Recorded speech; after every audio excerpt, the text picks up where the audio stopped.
AMG-ի հեռուստաընկերության եթերում ես շարունակում եմ մերոնք շարքը, սա թերևս իմ Ամերիկայի Միացյալ Նահանգներում վերջին հաղորդումն է, ասենք նախավերջին, քանզի հետո գալու եմ Հայաստան եւ այնտեղից կզրուցենք, բայց այստեղ այս պահին վերջին թողարկում։ Եվ ես ուզում եմ այդ պայմանական ասած այդ տղեղ բառը վերջին բառը վերջին հաղորդում բառը օգտագործենք շատ ավելի հաճելի տոնայնության մեջ եւ հրավիրել եմ օպերային երգիչ Ռուբեն Թելունցին։ Շատ շնորհակալ եմ եւ հրավերն ընդունելու համար եւ այստեղ այդ պատիվը ինձ համար դուք էլ 99 թվականից հետո այդ չարաբաստիկ դեպքից հետո երբ չգիտեմ Քոչարյանն ու Շարոյանը որոշել էին ոչնչացնել հայ մեծերին դուք էլ դրանից հետո հայտնվեցիք Ամերիկայի Միացյալ Նահանգներում Ես որպեսզի պարզ հասկացվի, որ ոչ թե ես այն մնացողներից եմ, որոնք մնացել են, ես հետո Վաչե Ստեփանյանի հետ միասին եկանք Ամերիկայի Միացյալ Նահանգներ, հույս ունենալով, որ Գոհար Գասպարյանը եւ Տիգրան Լևոնյանը կգան, որովհետեւ ես հանդիսանում էի Տիգրան Լևոնյանի փոխարինողը եւ օգնականը եւ մենք ամեն ինչ անում ենք, որպեսզի թատրոնը բարգավաճի, բայց այն ինչ որ արեց Շարոյանը, դրանից հետո ես կարծում եմ այլևս հնարավոր չէր ոչ մի բան անել եւ մենք հույսով եկանք ժամանակավոր, որ ինչպես դուք ասեցիք վերջինը ժամանակավոր է ձեզ, որտեղ հույս ունեմ նորից կգաք, նորից հաղորդումներ կանեք այստեղ։ Այ իհարկե մի ընկեր ունեի Հանգուցյալ Աշոտ Հախինյանն ասում էր, արա այդ ինչ են դատարանում ասում վերջին խոսքը ինչ այդ մարդը էլ չի խոսելու։ Վերջինը լավ չի։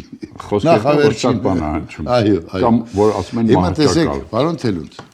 ես ձեր գիրքն էի ոտ Ես սիրով ձեզ ընդհանրապես վերջում են նվիրում, ես հենց սկզբից եմ վերջին տրամվայը, չգիտեմ ինչու վերջին, այսօր վերջինի վրա շատ կենտրոնացանք, բայց վերջին լինելով հանդերձ դուք այստեղ ասում եք միտք, ապրեք հեքիաթների մեջ կամ իրականությունը դարձրեք հեքիաթ։ Այդ ժամանակ երևի կհասկանաք ծաղիկների լեզուն։ Դուք ապրել եք այդպես ու հասկացել եք ծաղիկների լեզուն։ Իսկ ո՞րն է ծաղիկների լեզուն։ Գիտեք ինչ կա Մարդ կա, որ քեզ վատություն է անում, ուղղակի ժպտալով նայում ես նրան, ժպտում ես, ծաղիկների լեզուն դա ժպիտն է, բարի ժպիտ է, երբ որ դու իրան ժպտում ես եւ իրեն հասկացնում ես, որ ես ամեն ինչից տեղյակ եմ, բայց ոչ թե ես ժպտում եմ, որովհետեւ դու հիմար ես, որովհետեւ դու ինձնից ավելի խելոք ես, այլ որովհետեւ ես քեզ ներում եմ ամեն ինչ։ Ավելի իմաստուն դժվար է ասել, ուրեմն ինչ տվեց ձեզ Դուք ասացիք, որ մեր զրույցում Վասակի երգը, Արշակ Թագավորի սպարապետ Վասակի երգը ձեր, չգիտեմ, ձեզ համար գերագույն կարևորություն ունի։ Չէ, դե գերագույն կարևորություն այսպես ասենք, ընդհանրապես հոգևոր արժեք է։ Հոգևոր, այո, հայրենասիրական, այնպես է ստացվել, որ ես բացի մի ներկայացում, որտեղ երգեցի Պասկևիչ ռուսական թագաբանի զորավարի Պասկևիչի դերը կատարեցի ճանապարհորդություն դեպի Էրզրում, Էդգար Հովհաննիսյանի գրված կոմպոզիտոր, հիմնականում բոլոր տեղերը կատարել եմ ես հայրենասերի եւ տարիքով, ինչի որտեղ բաս ձայնը այնպես է ստեղծված որ գրված է եղել պապիկների համար այն ժամանակ երբ որ ես երգում էի պահակ կամ երգում էի հոր կամ երգում էի միշտ կամ պետք է հայր երգեիր կամ պետք է երգեիր ինչ որ մի տարիքով ենք եւ միշտ գրիմ էի արդեն սովորել էի ինձ գրիմ անել որ ծերացնեի ինձ որովհետեւ Տենորի համար գրված ստեղծագործությունները, պարծաները ավելի շատ հերոսական, երիտասարդ, նա պետք է սիրող զույգ լինի, ինչպես Սարոն է, այնպես էր ստացվում, որ զավեշտական, երբ որ ես երգում էի թեկուզ պահակ անուշում, ես անպայման ծերացնում էի ինձ, իսկ երբ երգում էր մի անձնավորություն թեկուզ Ավագ Պետրոսյանը, որ երգում էր Սարո, որը ինքը 60-ից անց 70 անցել, երգում էր Սարո, բայց ինքը իրեն ջայլացնում էր, ինքը ձևերանում որ վազվզում է, իսկ ես ձևի անում, որ ես պապիկ եմ, դա արվեստի, ոնց որ ասում են, ուժն է, իսկ ինչ վերաբերվում է այն հարցին, ինչ տվեց ինձ թեկուզ Վասակ սպարապետի դերը, ասեմ ձեզ, իմ ամենահաջողված ներկայացումներից մեկը, որ եղել է դա Դավիթ Բեկի կերպարն է, որ ես ստեղծել եմ Դավիթ Բեկ, ինչի համար այն բան եղավ, որովհետև ինքս ես ակունքով Զանգեզուրից եմ, Խնձորեսկից, եւ իմ մեծ պապա, ինչպես է ստեղ են ասում, պապիկը եղել է Դավիթ բեկի իշխաններից։ Եվ այնպես եղավ, որ այդ ամեն ինչը եկավ հասավ ինձ։ Ես չեմ մոռանա, որ մենք գնացել էինք Տաղարան շարական անսամբլով գնացել էինք նկարահանման Հալիձորում, շատ հետաքրքիր բնություն ուներ։ Այնտեղ մի ավերակներ կար եւ այդ ավերակների մեջ, երբ որ մենք նկարվում էինք, ինձ ցանկություն եղավ երգեմ Դավիթ բեկի արյան հենց այդ բանում այդ ավերակած գիտեք ինչ ձևի հնչողություն էր մենակ ես մի բան նկատեցի որ բոլորը թողել են որտեվ ժամանակը արժեք ուներ այնտեղ նկարանող խումբը եկել ավան ես հասկացա որ նկարանող խումբը կանած սպասում են մինչև ես պետք է ավարտեմ Դավիթ բեկի արյան իսկ ես իրան չէի նկատել որտեվ ընդմիջում էր ես դուրս եկել նայում էի դեպի ձորին եւ երգում էի Հալիձորի դեպի Հալիձորն էի երգում Իմ ոնց որ ասում են, այսպես թրիշներից ամենակարևորը եղել է Դավիթ բեկը։ Իսկ ինչ վերաբերվում է Արշակ II օպերային, ապա Արշակ II-ը երբ որ ես սկսեցի երգել դերկացումա բացակ սպարապետը։ Մի պահ դադարենք։ Ես ուզում եմ խնդրենք այդ վարդին, որ մենք մի քիչ վաղուց բարձր արվեստ չենք ունկնդրել։ Մի կտոր լսենք արիայից, հետո նոր շարունակենք։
Այ հիմա եկեք Արշակ թագավորից, գիտեք, ես դաժան նմանություններ եմ տեսնում ընդհանրապես պատմության մեջ։ Ժամանակին Արշակ թագավորը ուզեց մի խաչմերուկ սարքի։ Խաչմերուկ, որտեղ առևտրի կենտրոն կդառնար, Ասիայի SCN-ի հետ կապված այսօր որ այդքան խոսում են։ Այդ խաչմերուկի մարդ չտվեցին հայոց իշխանները, փոխարեն հավաքվեցին, եկան կոտորեցին այդ կարևոր առևտրային տարածքը սարքող ժողովրդին եկան իբր իրենց ծառաներին տանեն։ Հիմա այսօր խոսում են Բեղրի միջանցքից, որ շատ կարևոր է Հայաստանի համար։ Այդ մի շունչն է մնացել շնորհիվ Նժդեհի։ Հիմա էլի ասում են, ապեր տվեք ռսին կամ ապեր տվեք սրան եւ այլն։ Մի խայտարակ նմանություն կա։ Դարերի խորքից գալիս ենք նույն նմանությունը։ Հիմա այ խոսեք Արշակից։ Ես որպեսզի ցավով պատասխան չտամ, ես կատակով պատասխան կտամ։ Ունենք մի այսպեսի կոնսերվատորիայի մի հատ շատ լավ ընկեր, որի անունն էր Զոնդ, չեմ անում ինչի, մենք իրան Զոնդ էինք ասում, ինքը շատ լավ ակարդեոներ նվագում, հումորը ուղղակի իր վրայից ընկնում էր։ Բարսեղ Թումանյանից հենց համակուրսեցիներ, նույն Բարսեղենք մի կուրս վերև էին։ Ուրեմն հենց որ մի հատ լավ բան էր տեսնում, ասում էր ազգ ենք է, ազգ։ Հենց որ մի հատ վատ բաներ տենում, սենց եմ, ազգ չենք։ Մեր մոտ կա երկու պատասխան, միջինը չկա։ Կամ ազգ ենք, կամ ազգ չենք, ազգ չենք։ Ինչ վերաբերում է Արշակ երկրորդին, ես հնարավորություն ունեի երգել Արշակ երկրորդ հենց պարտիան, հենց առաջնեկը, բայց ինչ կատարվեց։ Ես կողքս ունեի, ավելի ճիշտ ես կողքին էի այնպիսի երգիչների, ինչպիսին էր Միրան Երկաթը, Նար Հովանեսյան, Գոհար Գալսպարյան, Գոհար Գալաչյան, ես մի հետաքրքիր բան ունեմ, որ միշտ ասում եմ, ուրեմն առաջի երկրորդ ներկայացումն է, ես երգում եմ Վասակ Սպարապետ։ Եվ պետք է բացվի վարագույրը եւ սկսենք 4-րդ արդեն բրցել է 4-րդ տարարն է, արդեն ներկայացումն է, եկեղեցու հատվածն է։ Այսպես բանը կանգնած աստիճանի նման դիմացը ես եմ կանգնած, կողքս Գեգամ Գրիգորյանն է, Հրաչյա Նիքսալյանն է երիտասարդ, Գոհար Գալաչյան, շուռ եմ գալիս, տեսնում եմ Նար Հովանեսյան, Միրան Երկաթ, Գոհար Գասպարյան, ու Գոհար Գասպարյանը նկատեց իմ դեմքի արտահայտությունը։ Սենց արեց։ Քեզ ինչ եղավ։ Ասեցի, ոչինչ, Գոհար Միխայել, ամեն ինչ նորմալ է։ Էй հնավ գույն չունես դեմքիդ։ Դե ասեցի, ախր նայում եմ ովքեր են կանգնած կողքից, ես արդեն վատացա չասեց ջանեմ, ասում հանգիստ տեղի ներկայացումը երկեցի իրել, բանը չի մնացել երկել։ Վերջի հատվածներ ես երջանիկ եմ, որ երկել եմ այդպիսի հզոր տիտանների հետ։ Եվ երբ որ ինձ առաջարկեցին Արշակ երկրորդը, ես ասի կլինի ես Վասակ Սպարապետ երգեմ, որովհետև այդ դեպքում ես կերգեմ մեծ երգիչների հետ։ Կներեք, Վասակի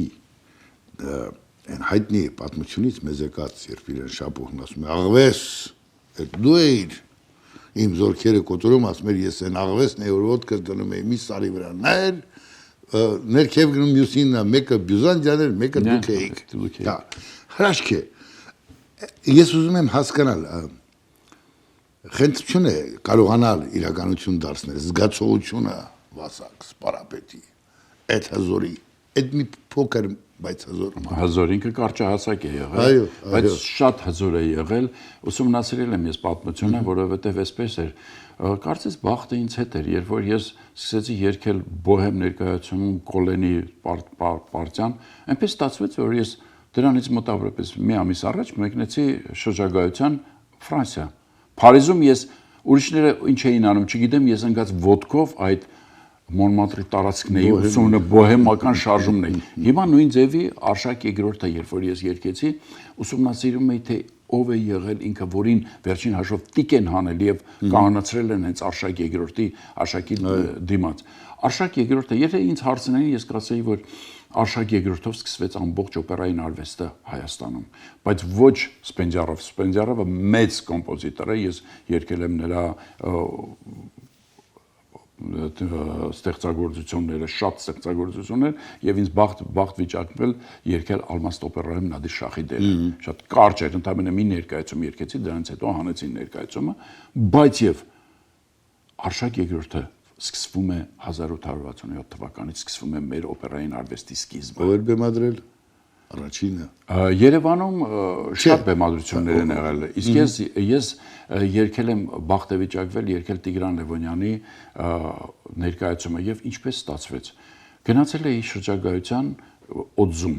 Այնտեղ գյուղերում մենք շարականներով, շարական անսամբլով համերգ էինք տալի, իսկ ես փուչուր ժամանակվանից առաջի դասարանից սիրել եմ նկար հանել, ֆոտո եմ ունեցել։ Նկարեցի բավականին հետաքրքիր, եթե դուք հիշում եք Արշակ երկրորդի սկիզբը, երբ որ բացվում է, այս սյուները ինչ ձևի էին, ես նկարեցի Օձունի այդ ճանաչված գերեզմանները եւ բերեցի, ասեցի Տիգրան Լևոնիչ, անպայման սենց արա բացումը, եւ ինքը լսեց ինձ եւ դա գեղեցիկ էր։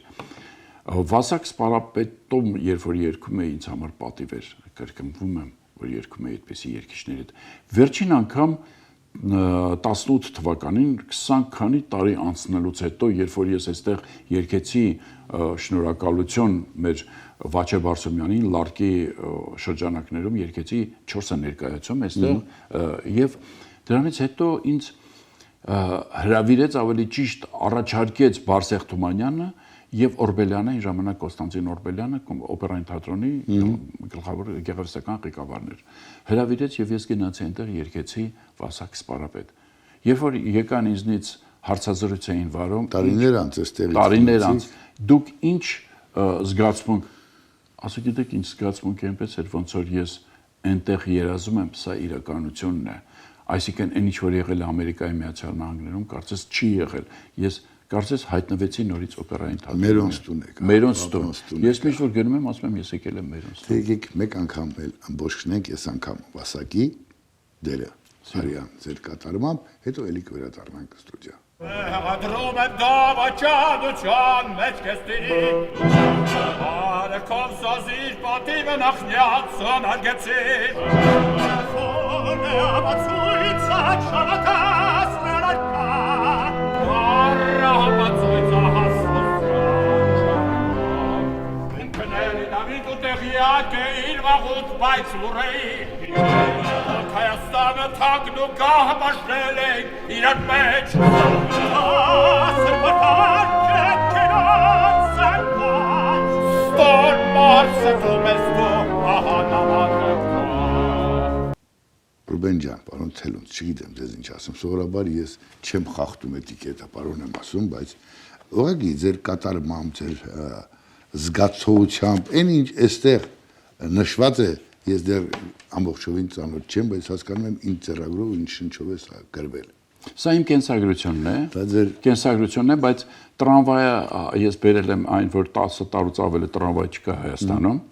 բայց տրամվայը գալիս է ինչ որ հեքիաթային մի տրամվայ, ես նստում եմ այնտեղ, կարծես 19-րդ դարը, կարծես ամբողջը կողքով է անցել, ես 19-րդ դարում հայտնվեցի եւ նա տանում է ինձ այն փողոցը, որտեղով սկսել է իմ սկիզբը, այն տունը, որտեղ ես ծնվել եմ, այն կոնսերվատորիան, որտեղ առաջ անգամ ոտք եմ դրել, այն բոլոր այսինքն հաջորդ կանգառը, այս ինչ հաջորդ կանգառ եւ այս կանգառներով գնում է ամբողջ իմ կենսագրությունը։ Ինչն է մեզ պակասում կամ խանգարում, որ այն բարձր արվեստը, որ այս պահին մենք թեկուզ փոքրիկ կտորներով ներկայացրինք, դառնա մեր կենցաղի մի մասը։ Ինչն է մեզ խանգարում, ասես, ինչ է, ինչ ենք անում, ինչու։ Բարոյությունը։ Ես ձեզ հարց կտամ։ Ինչի երբ որ հայերը գնում են Ռուսաստան, գնում են օտար երկրներ, դառնում են ինչ որ մեկը ճանաչված, բայց երբ որ Հայաստանում են լինում,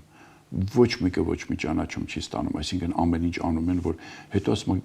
գնա մեռե արի սիրեմ, գնա ապրի ուրիշտեղ, արի քեզ կսիրեմ։ Այդ տարբերակն է։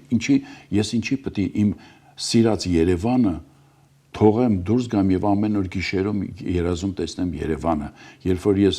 ճիշտ է բանաստեղծությունը գրեցի, կոչվում է Փոշի, երբ որ ինձ եկան երկու աղջնակ այն ժամանակ նոր ժամանակ էր ինչ էր, եկան հարցազրույցի, որովհետեւ իրանք եկել էին հենց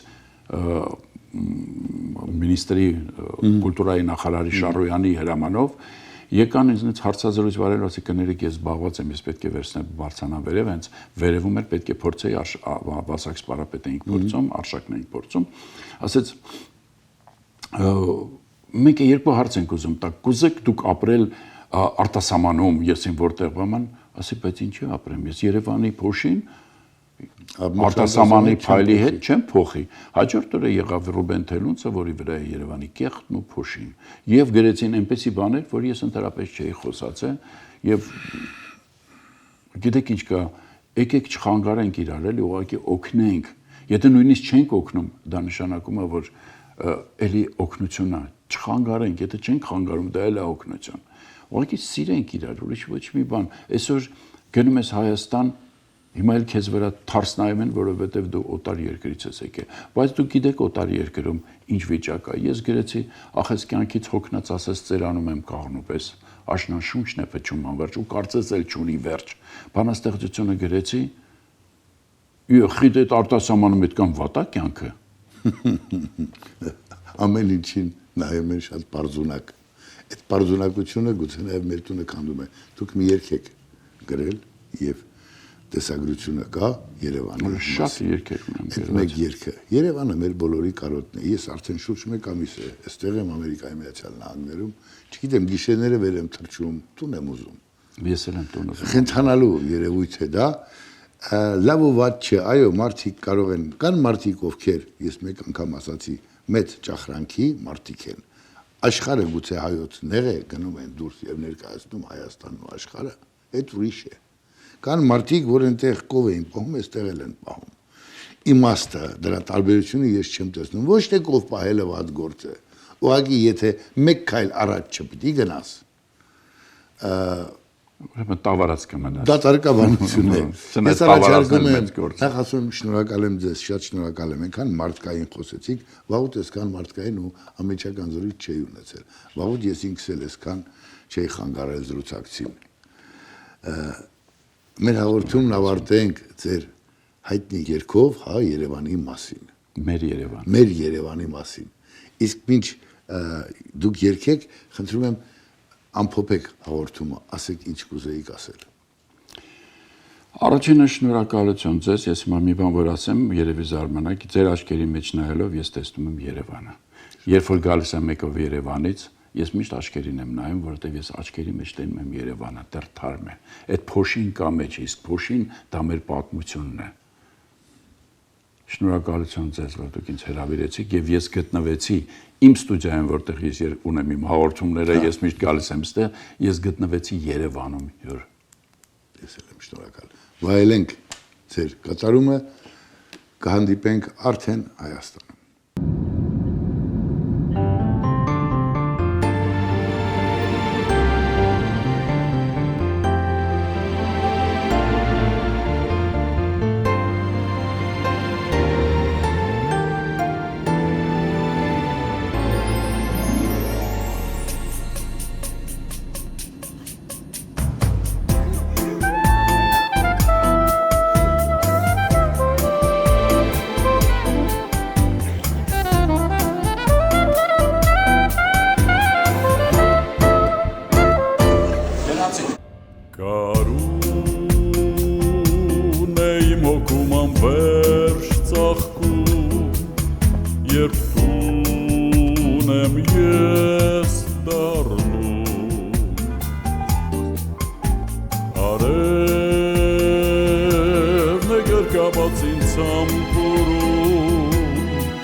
Կանչող փարոս ես մեզ համար,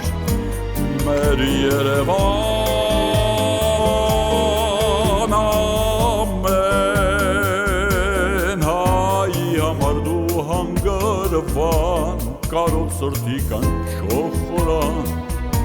չքնաղ Երևան։